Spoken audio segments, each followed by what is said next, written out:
ठीक है, चलिए अब हम लोग मूव करेंगे फोर्थ वाले क्वेश्चन पे। 10x plus sec x minus 1 upon 10x minus x plus 1 is equal to 1 plus sine x upon कितना cos x। ये क्वेश्चन क्लास 10th में सबने किया है 100%। ठीक, और जैसे मैं क्वेश्चन आपसे करने को कहूंगा तो आप सारे लोग बहुत एक्साइटेड हो जाओगे और आप क्या करोगे इसमें, देखिए आप ये करोगे इसमें,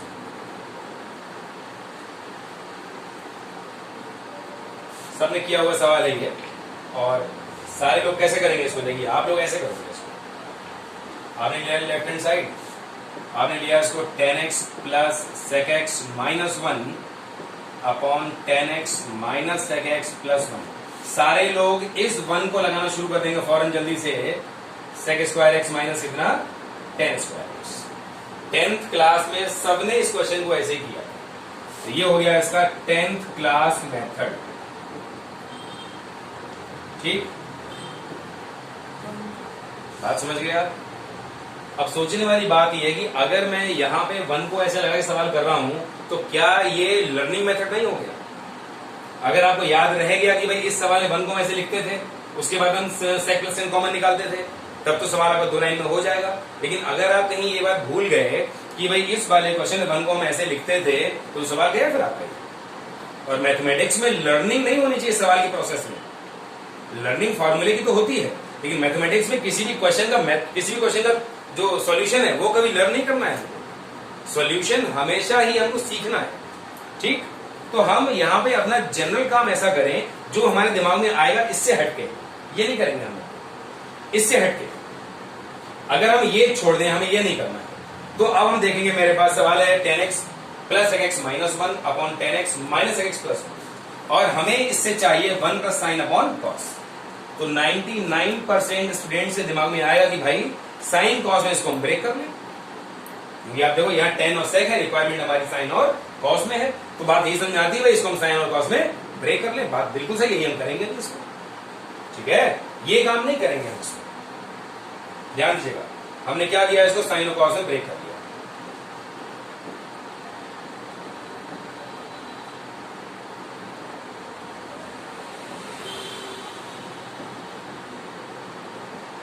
ये हमने साइन कॉस में ब्रेक कर लिया। अब हमने इसका एलसीएम ले लिया, तो जो बेटा इसका एलसीएम लिया, एलसीएम आया cos x, ऊपर आ गया मेरे पास ये, नीचे भी एलसीएम cos x आया, तो आ गया sin x minus 1 plus cos x। तो ऊपर और नीचे एलसीएम से एलसीएम हमारा जो है वो कैंसिल हो गया। ठीक, यहां तक हम लोग पहुंचे। अब तो साहब बहुत बड़ी मुश्किल आ गई हमारे सामने। क्या मुश्किल आ गई कि साइन कॉस का ही फॉर्मेट आ चुका मेरे पास, और मुझे साइन कॉस का दूसरा फॉर्मेट चाहिए। अब तो बड़ी परेशानी आ गई कि साइन कॉस के एक फॉर्म से हम साइन कॉस की दूसरी फॉर्म कैसे लाएं। ठीक है, ये सोचना पड़ेगा हमको, क्योंकि ये भी साइन कॉस में ही है। सिंप्लीफाई करने के नाम पे हम इसमें कुछ नहीं कर पाएंगे। सिंप्लीफाई हमने कर लिया, इसको इससे सिंप्लीफाई नहीं होगा। ठीक, लेकिन हमें ये नहीं चाहिए, हमें तो ये चाहिए। ना क्वेश्चन अराइजेस कि हम यहां से यहां कैसे पहुंचेंगे। तो दिमाग में बिठा लीजिएगा, कभी भी साइन और कॉस के किसी एक फॉर्मेट से साइन और कॉस के किसी दूसरे फॉर्मेट तक हमें जाना होता है, तो रिक्वायर्ड फॉर्मेट का डिनोमिनेटर या न्यूमरेटर हम अपने गिवन फॉर्म में मल्टीप्लाई और डिवाइड कर लेते हैं। अब जैसे हमको लग रहा है कि मुझे 1 प्लस साइन अपॉन कॉस चाहिए, तो अब क्या करोगे, यहाँ पे ऊपर नीचे या तो 1 प्लस साइन से मल्टीप्लाई डिवाइड कर लो या कॉस से मल्टीप्लाई डिवाइड कर लो। अगर 1 प्लस साइन से मल्टीप्लाई डिवाइड करोगे तो ऊपर वाला 1 प्लस साइन आप सेपरेट रखते हुए चलोगे, क्योंकि वो तुम्हारी रिक्वायरमेंट हो। नीचे वाले को मल्टीप्लाई करोगे, सिंप्लीफाई करोगे।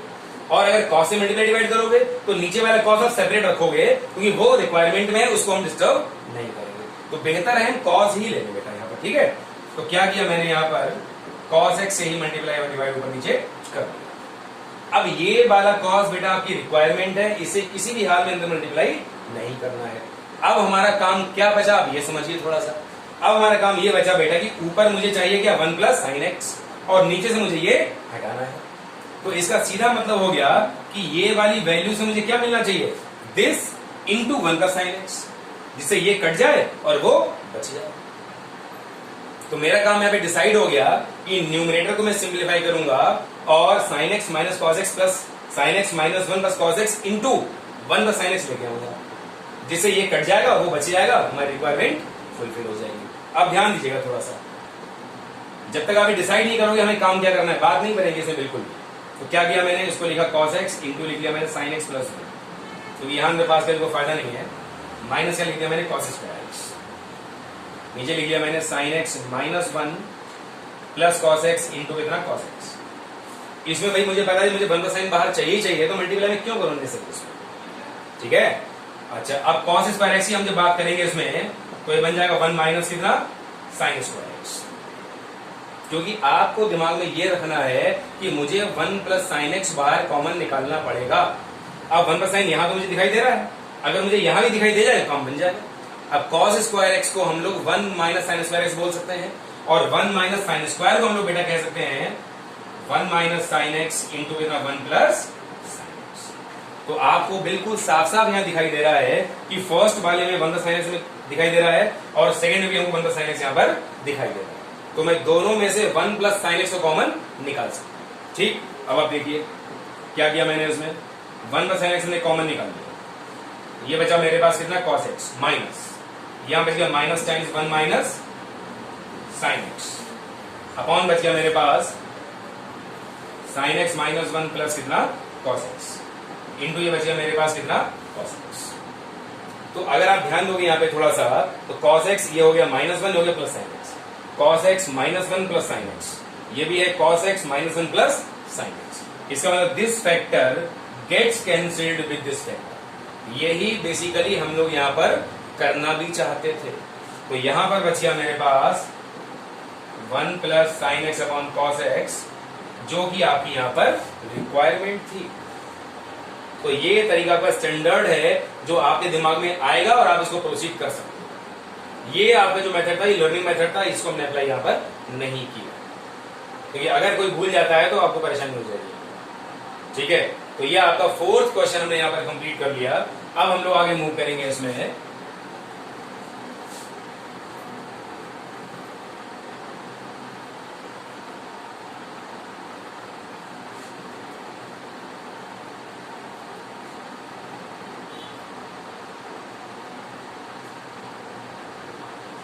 ध्यान दीजिएगा, 3 times sine x minus cos x to the power 4 plus 6 times sine x plus cos x का whole square plus 4 times sine to the power 6 x plus cos to the power 6 x minus 13 equal to 0। ये हमको यहां पर prove करना है। तो बहुत simple सी बात है कि मैं लेफ्ट हैंड साइड ही लूंगा इसकी, राइट हमें 0 लेके आना है। 3 times sine x minus cos x की power 4 plus 6 times sine x plus cos x का whole square plus 4 times sine to the power 6x plus cos to the power 6x और minus का कितना बेटा मेरे पास 30। ये और मेरा काम है, ये पूरा सब कुछ खत्म हो गया, हमको 0 मिलना चाहिए, ठीक। अब थोड़ा अगर दिमाग में जोर डालोगे तो आपके दिमाग में बात यह आएगी, अगर हमें कहीं भी रिजल्ट में 0 चाहिए तो बेटा रिजल्ट में 0 सिर्फ 2 ही तरीके से आता है। कैसे? या तो सारी टर्म हमारे 0 0 0 0 हो जाए तो 0 आ जाएगा, या फिर पॉजिटिव वैल्यू जो आ रही है सेम हमारी नेगेटिव वैल्यू आनी आपस में कैंसिल हो जाए। भाई पॉजिटिव वैल्यू तो नेगेटिव वैल्यू न्यूमेरिकली सेम अगर होंगी तो आपस में कट जाएंगे तो हमें 0 मिल जाएगा। सिर्फ 2 ही तरीके होते हैं 0 लाने के, या तो सारे 0 हो जाएं, या पॉजिटिव वैल्यूज और नेगेटिव वैल्यूज न्यूमेरिकली सेम हो जाएं और आपस में सारी कैंसिल हो जाए तब हमको 0 मिल जाएगा, ठीक। अब यहां पे सारे टर्म्स का 0 होना तो पॉसिबल है नहीं, तो हमारा तरीका यहां पर यह है कि हम पहले इसको पूरा सिंप्लीफाई करें और सिंप्लीफाई करने के बाद हम कोशिश करें कि वैल्यूज आपस में कैंसिल आउट हो जाए, ठीक है। अब ध्यान दीजिएगा, जैसे फर्स्ट लिखा मेरे पास 3 times sine x minus cos x की पावर कितना 4 लिखा हुआ, ठीक। अब पावर 4 को ओपन करना तो हमको नहीं आता है, तो हम क्या करेंगे, पावर 4 को स्क्वायर का स्क्वायर लिख लेंगे। मतलब डिग्री 2 में अप्लाई कर दे रहा हूं, डिग्री 2 छोड़ दे रहा हूं, ऊपर लगेगी। 4 क्या होगा 2 इंटू 2, तो 2 को मैं अप्लाई कर दे रहा हूं, मतलब स्क्वायर खोल दे रहा हूं और 2 लगा रहने दूंगा बाहर, ठीक है।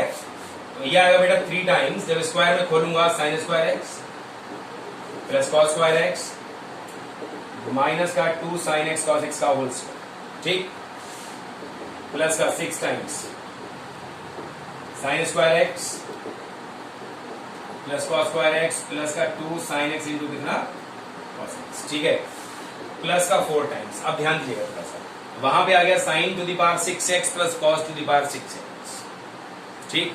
अब यहां पे जब भी कहीं मेरे पास सपोज करिए कि कहीं मेरे पास अगर a टू दी पावर 6 लिखा हुआ हो, तो मेरे पास बेटा दो ऑप्शन है इसको लिखने के, या तो मैं इसको a स्क्वायर की पावर 3 बोल दूं, या फिर मैं इसको a की पावर 3 का स्क्वायर बोल दूं। इसके अलावा अभी ऑप्शन है इसको सिंप्लीफाई करने का। अब सोचिए कौन सा वाला फॉर्मेट हमारे लिए मीनिंगफुल होगा यहां पर। अगर सपोज करिए मैंने सेकंड वाले को अप्लाई किया, मैंने कहा a क्यूब का स्क्वायर, मतलब मैंने कहा साइन क्यूब एक्स का whole square plus cos cube x का होल स्क्वायर, तो बन जाएगा आपका कौन सा वाला format, a square plus b square, और a है साइन क्यूब एक्स और b है हमारे पास कॉस क्यूब एक्स। ठीक, तो हमको लग रहा है कि मैं a प्लस बी स्क्वायर जब लगाऊंगा तो बनेगा sign cube x plus cos cube x का होल स्क्वायर माइनस का 2 sign cube x cos cube x. तो ये टर्म्स थोड़े से मजेदार कम लग रहे हैं, क्योंकि हमें कहीं और क्यूब यहां पर दिखाई नहीं दे रहा है, कैंसिल होने के चांसेस हमको यहां पर थोड़ा सा कम दिखाई दे रहा है। हालांकि बन तो जाएगा आगे जाके, लेकिन मुश्किलें काफी आएंगी। और अगर मैं इसको ऐसे लिखूं a स्क्वायर की पावर 3, मतलब साइन स्क्वायर एक्स का whole cube plus cos square x का होल क्यूब, तो ये बन जाएगा a cube plus b cube. और a cube plus b cube का फार्मूला आप लोग जानते हो, a plus b into a square plus b square minus a b, या भाई देखिए मैं बताऊं आपको यहां पर a cube plus b cube का फार्मूला आपने सबने पढ़ा था, a plus b into a square plus b square minus a b. एक चीज और समझ लीजिए बस यहां पर, a प्लस बी का होल क्यूब का फार्मूला क्या होता है, a cube plus b cube plus 3ab into A plus b. तो मैं अगर चाहूं तो a cube plus b cube यहां से ये निकाल सकता हूं। a cube plus b cube बराबर कितना हो जाएगा बेटा, a प्लस बी का होल क्यूब माइनस का 3ab इंटू कितना a प्लस बी। तो मैं आपको रिकमेंड करूंगा कि आपके लिए a cube plus b cube हमेशा इसकी जगह आप इसको यूज करें, उसके कंपैरिजन में ये वाला फॉर्मेट आपके लिए ज्यादा अच्छा। जैसे मैंने पीछे आपसे कहा था अभी a square plus b square, क्या कहा था, a plus b whole square minus 2ab। ऐसे ही यहां मैं आपसे कह रहा हूं a cube plus b cube क्या लिखोगे, a plus b whole cube minus का 3ab इंटू ए प्लस बी। ठीक, अब ध्यान दो यहां पर आप थोड़ा सा, ये कहा मैंने a का मतलब sine square x plus b का मतलब कॉस स्क्वायर एक्स, मतलब a प्लस b का हो गया whole cube minus 3ab, a हमारे पास बेटा है sine square into cos square x into ए प्लस बी और माइनस 13। अब ऐसे मान लो कि इसको मैंने यहां पे लिखा है साइन स्क्वायर एक्स का होल क्यूब,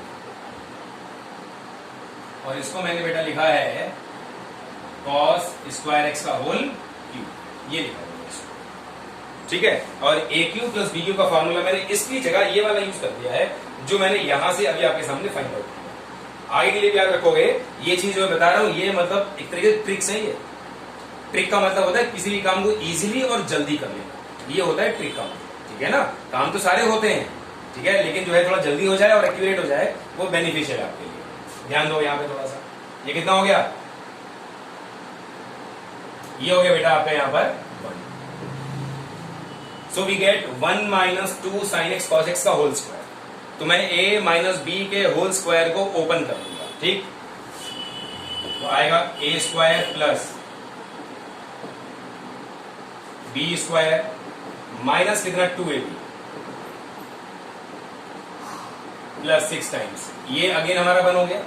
तो आगे बेटा ये 1 प्लस 2 साइन एक्स इंटू कितना कॉस एक्स, ध्यान दीजिएगा, प्लस का 4 10, ये अगेन बन हो गया हमारा, ये हो गया 1 माइनस 3 कितना हो गया sign square x into cos square, ये फिर हमारा 1 हो गया, इसको मैंने 1 कर दिया और माइनस मेरे पास कितना है 13। अब ध्यान दोगे आप थोड़ा सा, जब मैं 3 को अंदर पास करूंगा, ध्यान दीजिएगा, 3 4 12, it is plus 12 sign square x cos square x.